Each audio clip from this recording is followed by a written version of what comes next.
성전 청결이라고 하는 내용 같이 살펴보려고 합니다. 이 사건은 예수님의 생애 속에 한 번 있었던 것처럼 여겨서 많은 그 해설자들이 부활절 앞의 사건이다라고만 생각을 하는데 성경은 아마 성전 청결의 사건이 2번 있지 않았나라는 생각을 하게 합니다. 왜냐하면은 예수님의 사역 초기에 바로 요한복음 2장에서 기록하고 있고, 다른 복음서들은 또 이제 마지막 주간, 예수님의 그 6월절 마지막 주간의 사역으로 이렇게 누가복음 19장이나 마가복음 11장에서 말씀하고 있기 때문입니다. 자, 오늘 성전 그 말씀은 고난주간에 일어날 일일 수 있습니다. 그래서 고난주간에 많은 목사님들이 이 본문을 통해서 성전을 청결하게 하자. 저도 과거에 그렇게 설교를 했고요. 고난주간 성도들 함께 성전 청소하고 마음의 성전도 청소하자. 그래서 고난주간 저녁 집회마다 이제 회개 운동을 했었죠. 한 주간씩.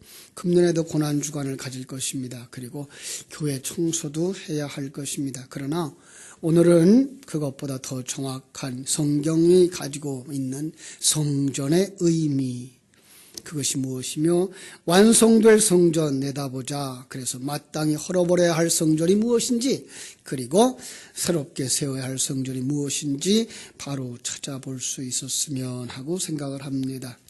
이 예수님의 성전 청결 사건은 가나의 혼인잔치, 주님께서 물로 포도주 만든 사건 바로 뒤에 있는 그러한 이런 말씀입니다. 마치 새벽 예배에 우리가 그 말씀 살펴본 것처럼 가나의 혼인잔치를 주님께서 어떻게 하나님 나라 어린 양 혼인잔치로 완성하실 것인가를 이제 다루었죠. 뭐죠? 예수님의 보혈, 그죠? 물과 포도주, 물 포도주를 통해서만 가능하다. 그렇게 해서만, 물 포도를 통해서만 야곱이 이스라엘 되는 역사가 일어난다. 그래서 그 속에 예수 그리스도의 부활, 십자가와 부활의 사건이 담겨져 있는 것이었다라고 했습니다. 자, 그러자 유대인들은 그 다음에 뭐라고 그런가 하면, 그러면은 우리는 성전이 있습니다. 이 성전이 있어서 우리는 괜찮습니다 하고 내놓을 수 있었던 것, 그걸 예측하고 요한 사도는 그 내용을 성경 속에 기록하고 있는 겁니다. 요한복음을 전체적인 강해를 우리 새벽에 할 때 그런 얘기했어요. 이렇게 7이라는 순서로 기록되어 있다. 그래서 1장부터 2장 12절까지가 첫째 날부터 일곱째 날까지의 역사. 그래서 그 일곱째 날을 통해 가지고 7날을 통해서 창세기의 1장부터 2장 3절에 있는 이 7일 동안의 새 창조의 역사는 이렇게 예수 그리스도를 통해서 완성되어지는 그런 그림입니다 라는 설명을 했고, 두 번째 7은 2장 1절부터 11장 마지막까지 있는 7가지 기적을 통해서, 표적이죠. 기적이 아니라 표적을 통해서 매 표적들은 다 뭐를 표시하는 거다? 예수 그리스도의 십자가와 부활을 통한 하나님의 백성들의 구원, 그 이야기를 하는 거다. 그래서 이제 마지막에는 일주일 동안 보아라, 예수님이 그 일을 했지 않느냐. 그래서 마지막 7일 동안의 일들을 하나하나 이제 기록하죠. 그래서 12장부터 이제 그 20장까지는 예수님의 7일 동안의 행적, 그리고 7일 동안의 설교의 내용, 이렇게 해서 앞에 7일, 중간에 이제 7표적, 그리고 뒤에 이제 7일 동안의 예수님의 행적, 이렇게 7 이런 순서로다가 요한복음을 다 정리를 해놓고 마지막에 이제 21장에서는 후기, 이렇게 해서 이제 정리를 했다 그랬습니다. 그러니까 2장 1절로 12절의 말씀도 표적, 그 표적을 통해서 뭘 설명하는 거예요? 예수 그리스도로만 가능하다 그랬더니 이제 유대인이 뭐라 그런다고요? 우리는 선민, 우리는 하나님의 백성, 구원받은 자입니다. 보세요. 우린 성전 가지고 있습니다. 그리고 들고 나오는 게 성전이었던 거죠. 누가복음 21장 5절을 보면 유대인들이 그 성전을 보는 마음들이 기록되어 있어요. 누가복음 21장 5절을 보면 어떤 사람들이 성전을 가리켜 그 아름다운 돌과 헌물로 꾸미는 것을 말하였다. 이게 오늘 그 성전을 가지고 나온 유대인들의 마음인 거죠. 우리는 하나님이 허락한 성전이 있습니다. 마치 유대인들이 전쟁터에 나갈 때에 뭘 들고 나가죠? 전쟁터에 나갈 때 우리 법궤가 있어. 하나님이 우리와 함께 하시는 거야. 이 법궤만 메고 나가면 이길 수가 있어 라고 생각했던 것과 같은 내용입니다. 그런데 하나님은 너희들 그것만 가지고는 안 돼 라고 책망하시는 의미에서 그 법궤가 그 블레셋에 빼앗기는 역사가 일어나죠. 똑같은 상황이 오늘 성전 청결 사건 속에도 나타나고 있는 겁니다. 그들이 자랑스러워하는 성전. 그런데 예수님이 그 성전을 확 뒤집어 놓죠. 성전을 뒤집어 보니까 그 속에 뭐가 폭로됩니까? 그 내용물이 폭로됩니다. 무엇이 보입니까? 성전 속에 장사꾼들이 보입니다. 예. 여러분, 그 장사꾼의 의미가 뭘까요? 당시 그들을 장사하고 있었어요. 그런데 성경이 그 장사꾼의 의미를 그대로 가지고 와서 우리에게 말씀하고 있다면 우리 속에 뭐 할 마음이 있다고요? 장사하려고 하는 마음이 있다는 거죠. 그러니까 예배당에 나오는 우리의 마음 속에 경건도 이익의 재료로 삼는 자들이 있더라는 거죠. 예. 잘 보세요. 자, 성경은 제가 그랬어요. 성경은 뭐라고요? 진리를 담아서 우리에게 주는 그릇이라. 성전 그 성경 표면만 보면 글자만 보면 그릇만 보는 거예요. 그래서 성경 속에 뭘 봐야 돼요? 진리를 봐야 되는 거죠. 그 진리. 마찬가지로 똑같이 성전도 이 진리를 담아준 이런 그릇이에요. 그러니까 그 성전은 그것만 보면 안 되고 그 속에 진리를 우리가 볼 수가 있어야 하는 거죠. 성전이 있기 전에 이스라엘 백성들에게는 하나님이 뭘 주셨죠? 성막을 보여주셨죠. 성막과 성전 같은 개념입니다. 성막에다 뭘 담아주셨어요? 진리를 담아주셨어요. 예. 이스라엘 백성들이 애굽을 떠나고 홍해를 건너서 너무 기뻐서 노래하고 춤추고 뛰놀기도 하고 그다가 어디로 가요? 사흘길 가니까 마라에도 나오고 마라에 쓴물이 달게 해주셔서 마시기도 하고 또 엘림에 도착해서 그들이 휴식을 취하기도 합니다. 그러면서 50일 동안에 어디까지 가요? 시내산까지 왔습니다.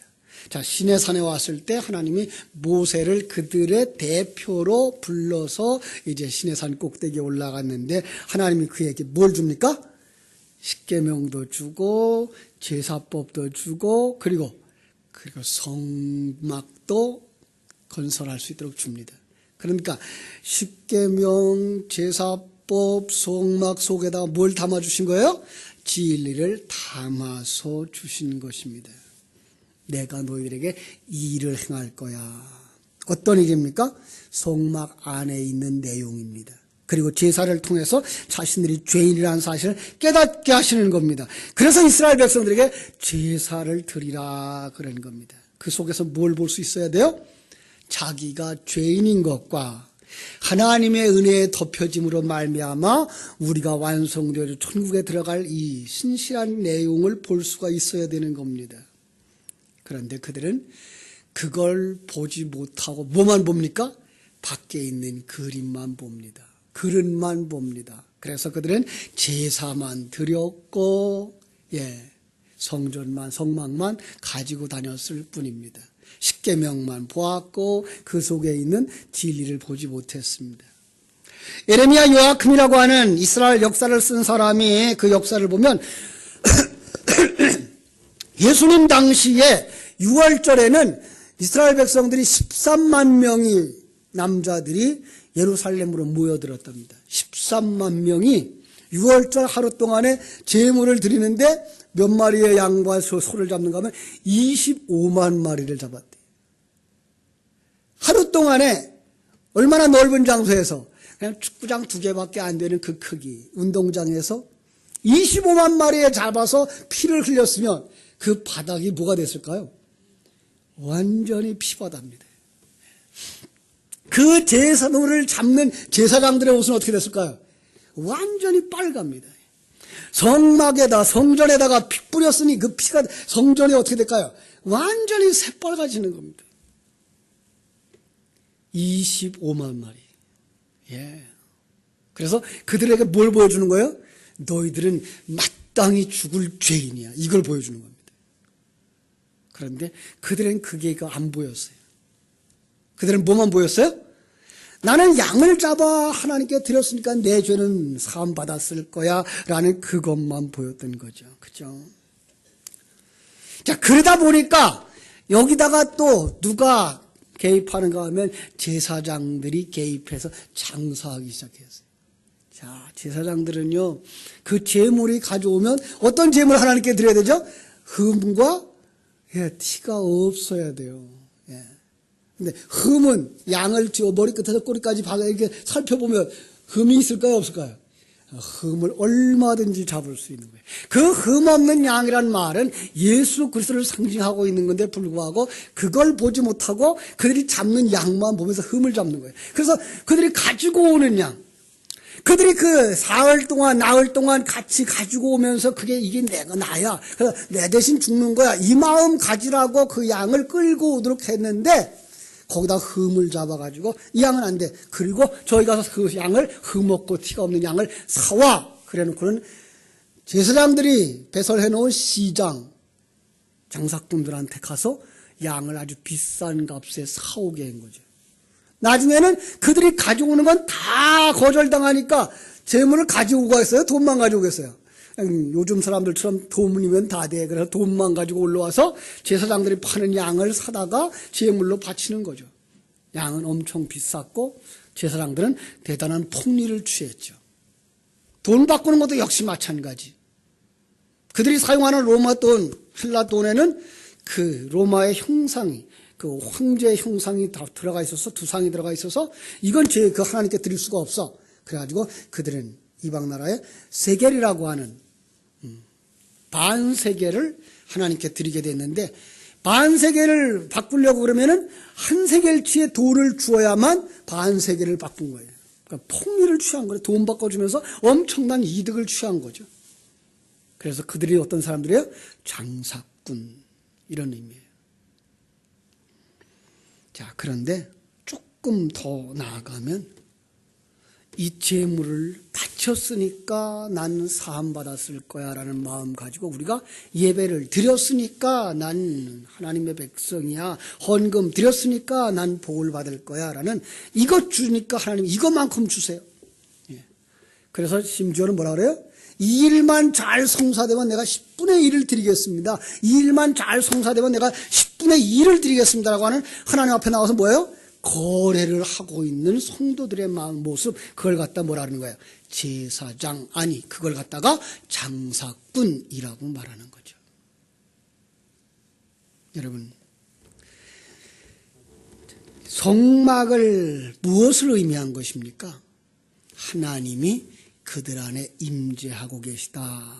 그래서 12지파가 뺑 둘러있고 그 가운데 성막이 이렇게 서 있는 그림을 보여주셨고, 그 내용 속에서 뭘 보여주셨어요?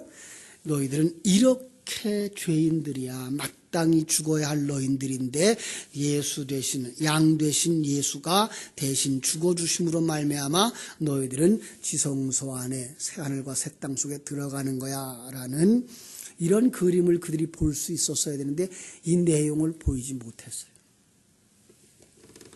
그러니까 성막의 의미를 모르니까 다윗의 열심과 솔로몬의 헌신으로 뭘 지어요? 성전을 지었어요.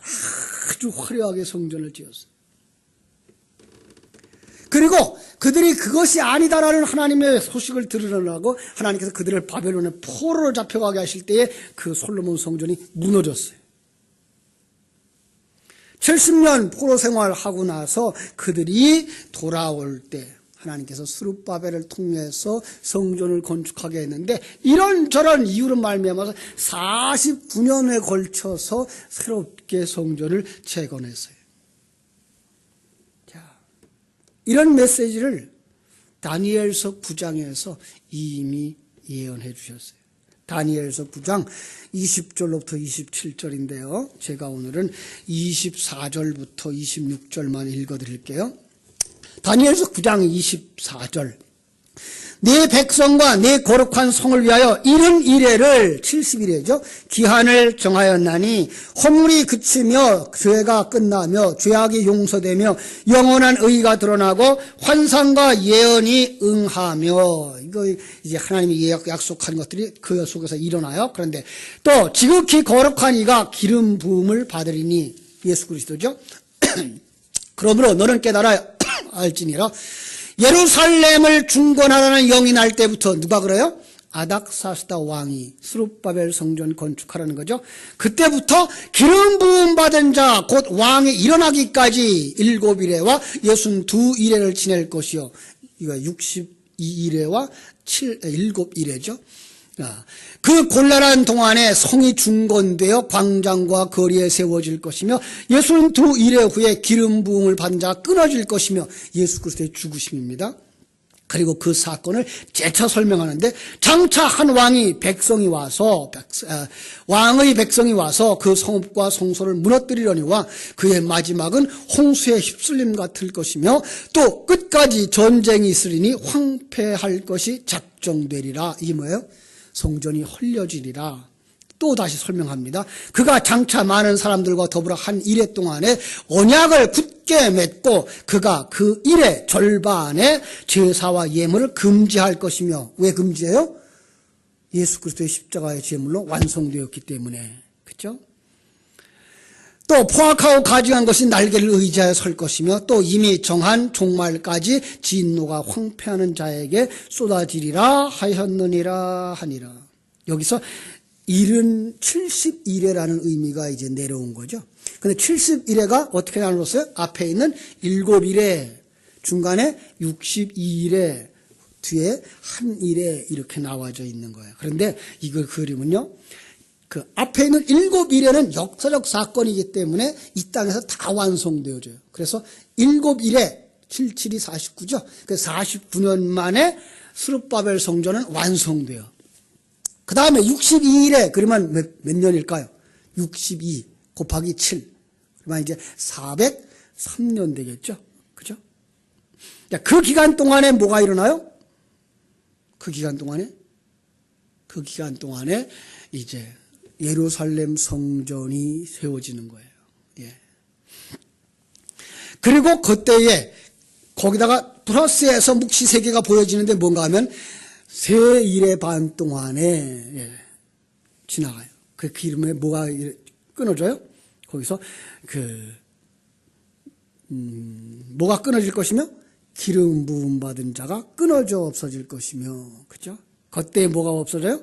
그때의 제물이 끊어질 것이며. 왜요? 예수 그리스도의 십자가의 제물로 완성되는 사건이 나오는 거예요. 이것과 함께 마지막 한 일회가 두 일회로 나눠져요. 두 부분으로 나눠져요. 하나는 3년 반, 후 3년 반으로. 이거를 시간으로 보지 마시고 전체 역사를 보세요. 그래서 구약이 3년 반의 역사고 신약이 3년 반의 역사고.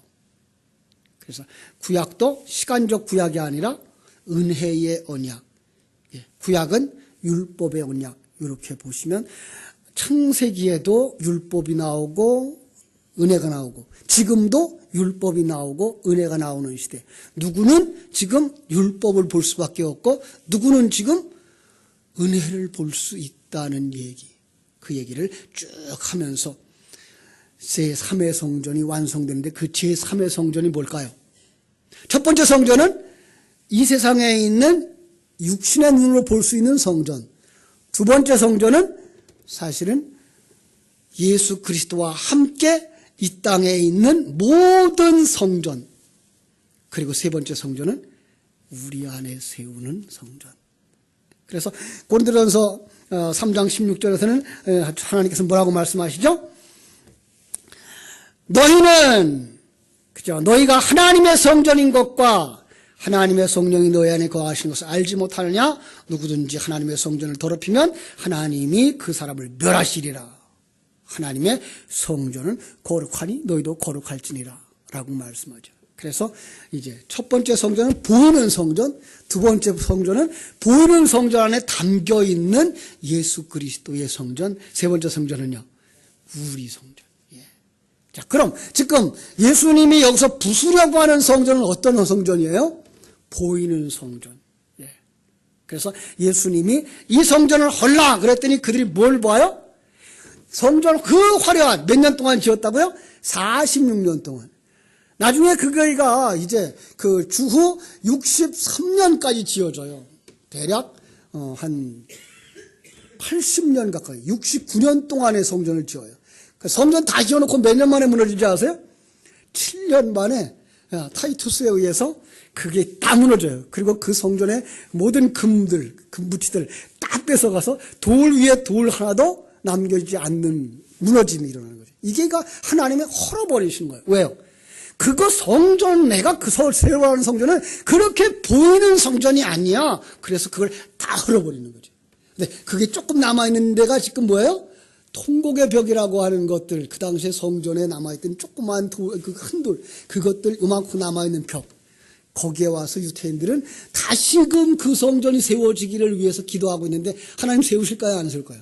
안 세워요. 세상에 그 성전은 이제 더 이상 필요하지 않아. 하나님이 세우는 성전은 어딘 거예요? 여러분과 나. 예. 이걸 헐라는 거예요. 그런데 예수님이 헐라 그러면서 무슨 얘기를 하는가 하면 이 성전을 헐라. 그래 놓고 내가 사흘 만에 일으키리라 라고 얘기를 해놓고 제자들이 언제 깨달았다고요? 그 사실을? 예수님이 부활하신 후에. 그 깨닫고 그때에 뭘 했던 거라고요? 자기를 가리켜 말씀하신 것이라 그랬어요. 그러니까 옛 성전은 무너져야 돼요. 누구도 무너져야 돼요? 이 땅에 오신 예수까지 무너져야 돼요. 그래야만 누가 살아나요? 그리스도가 일어나는 거예요. 그래서 우리 속에 들어오신 분은 그리스도 예수예요. 그래서 그리스도 예수가 우리 안에 들어와서 우리 속에서 이 옛 성전을 헐어버리는 거예요. 고린도전서 3장 16절에 뭐라 그래요? 네? 누구든지 하나님의 성전을 더럽히면 이 말이에요. 그러니까 우리 속에 있는 성전 일부분은 지금 뭐예요? 더럽다는 거죠. 뭐 하는 성전과 같아요? 당시 그들이 장사하는 성전과 같다는 거예요. 옛 성전이에요. 그러니까 우리 속에 옛 성전이 그냥 있는데 그 옛 성전은 뭐 해야 된다? 무너져야 된다라는 거죠. 그래야만 뭐가 돼요? 이 안에 새 성전이 완성되는 것이다 라는 것을 우리에게 말씀하는 거죠. 그렇죠? 자, 그 일을 어떻게 할까요? 누가 할까요? 우리가 할 수 있나요? 아니요. 성전은 누구의 것이에요? 하나님의 것이에요. 그래서 우리가 마음대로 헐어버릴 수가 없어요. 그럼 누가 헐어요? 예수 그리스도가, 진리와 생명 되신 그리스도가 이 땅에 오셔서, 누구 안에? 우리 안에 오셔서 그 일을 해요. 요한계시록 19장 이런 말씀이 있어요. 요한계시록 19장 11절로 16절을 보세요. 또 내가 하늘이 열리는 것을 보니 보라 백마와 그것을 탄 자가 있으니 그 이름은 충신과 진실이라. 그가 공의로 심판하며 싸우더라. 12절.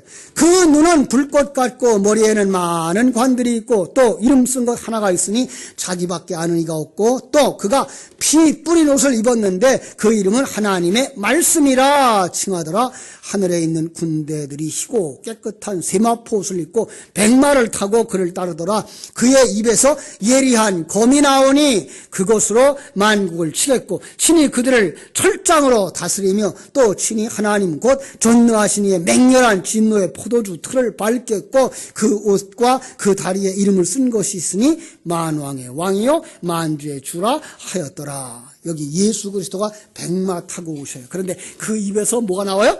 검이 나오고, 검이 뭐예요? 말씀이죠. 말씀의 검. 그죠? 그 손에는 철장이 있어요. 철장 가지고 뭐 하려고요? 질그릇. 그리고 더러운 성전 뭐 하려고? 부수려고. 예. 그 일을 지금 본문에서는 뭘로 표현하고 있죠?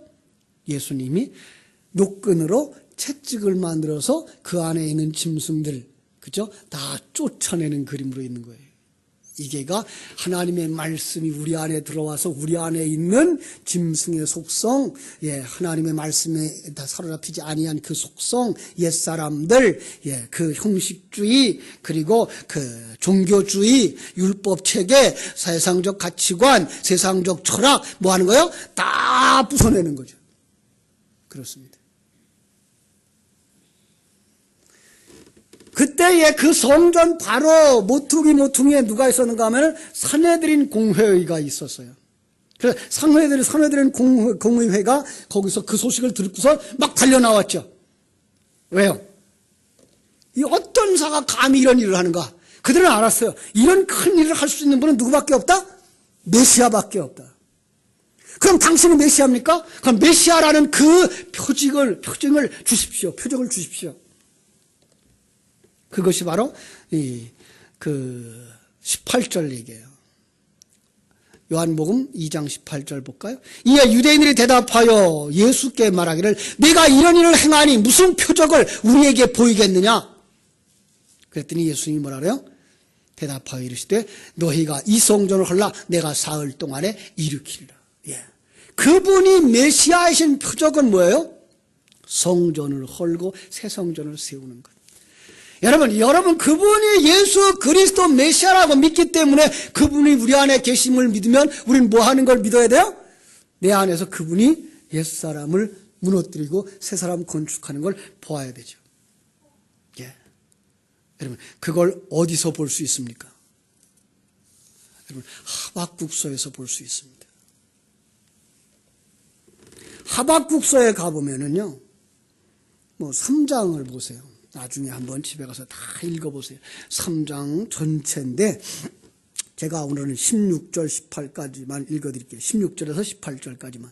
내가 그 소리를 들었으므로 내 창자가 흔들렸고 그 목소리로 말미암아 내 입술이 떨렸도다. 뭐 하는 소식을 듣고? 옛사람 무너뜨리는, 옛 성전 무너뜨리는 그 소식을 듣고. 왜? 그걸 내가 제일 사랑하는 것들이거든요. 그걸 내가 좋아하는 것들이거든요. 그걸 쳐버리겠대요. 그걸 부숴버리겠대요. 환난 날을 내가 기다림으로 썩는 것이 내 뼈에 들어왔으므로 내 몸은 내 초소에서 떨리는도다. 두렵고 떨리는 거예요. 왜? 내 거 다 무너뜨려야 새 성전 건축하니까. 그걸 갖다 뭐라 그래요? 부흥케 하옵소서예요. 여러분 부흥은 뭐죠? 재건축이에요. 재건축하기 위해서는 먼저 뭐가 일어나야 돼요? 무너뜨리는, 헐어버리는 작업이 일어나야 되는 거죠. 그 헐어버리는 작업을 내가 한다는 거예요. 그래서 17절 뭐라고 말하는가 하면 비록 무화과나무가 무성하지 못하며 포도나무가 열매가 없으며 감람나무에 소출이 없으며 밭에 먹을 것이 없으며 우리의 양이 없고 외양간에 소가 없을지라도 이건 뭐예요? 이것들은 내가 좋아했던 거예요. 내 힘이었던 거예요. 내 재산이고 의지했던 것들이에요. 이거 하나도 없이 다 무너뜨린다는 거예요. 이거 우리의 속에 있는 옛사람, 옛성전 무너뜨리는 작업이에요. 그런데 그가 여기서 하나님을 바라보며 어떡합니까? 하나님을 찬송하죠. 하박국서 3장 18절. 나는 여호와로 말미암아 즐거워하며 나의 구원의 하나님으로 말미암아 기뻐하리로다. 새로운 성전이 완성되어져요. 하나님의 궁극적인 소원이 이루어지는 거예요. 그것 때문에 즐거워하고 그것 때문에 기뻐하는 거예요. 그게 요한계시록 21장 9절로 27절에서 그려져 있어요. 새성 예루살렘이 하늘에서부터 내려와요. 그 단장한 것이 신부가 신랑을 위하여 단장한 거예요. 누구예요 그게? 그게 신부된 우리예요. 신랑 대신 예수 곁에 설 수 있는 여러분들이에요. 그런데 그게 성전이에요. 여러분들이 성전이라는 말이 맞는 거잖아요. 그리고 그게가 아름답게 단장되어져서 쫙 내려오는 거예요. 그래서 그게 성전이기 때문에 그 성 안에는 성전이 따로 없어요. 여러분 자신이 성전되어서 하나님이 그 안에 충만되어져 있기 때문에 그래요. 그날을 바라보면서 한 걸음 한 걸음 나아가는 여러분들이 복 있는 사람인 줄로 믿습니다. 지금은 부족해 보입니까? 인정하십시다. 하나님, 아직 벗어버리지 못해서 이렇게 아직도 내가 이런 것들을 좋아하고 이런 것들을 얻기 원하고 이런 것들에 매여 있어요. 그러나 난 확실히 믿어요. 왜요? 내 안에서 선한 일을 시작하신 이가 전능자 하나님이신 까닭에. 어떻게 속히 이루어지기를 원합니까? 생명과 진리의 말씀에 목말라 함으로. 그래서 예배와 진리의 말씀을 사모하는 성도들이 되어지기를 주님의 이름으로 축원합니다. 이제 날씨도 풀렸습니다. 이 새벽에 일어나시기 바랍니다. 그래서 새벽에 우리 교회가 쭉 가득 찰 수 있기를 저는 그렇게 기도합니다. 주일날 모이는 숫자만큼 새벽이 찼으면 하는 마음 가지고 지금 기도합니다. 주일날도요, 오후 예배에 오세요. 오후 예배 시간에 함께 진리와 생명의 말씀 나누고요. 수요일날은 진리를 다시금 정리하기 위해서 하이델베르그 요리문답 가지고 차근차근 우리에게 구원이 무엇인지, 하나님의 백성이 나가야 할 길이 무엇인지 설명해 주고 있고요. 금요일날 우리 마음껏 기도하자고 기도하고 있습니다. 그렇게 설비해 주신 하나님, 그렇게 우리 한국교회를 만들어 주신 하나님께 감사하고요. 우리 이제 그 속에 들어가서 진리와 생명의 말씀으로 하늘나라를 소망하면서 한 걸음 한 걸음 나아갈 때 여러분, 하나님의 성전으로 아름답게 완성되어져 옛사람을 벗어버리고 하늘나라로 들어가게 되실 줄로 믿습니다. 기도하겠습니다. 하나님 우리 아버지, 하나님의 크신 은혜와 사랑을 감사합니다.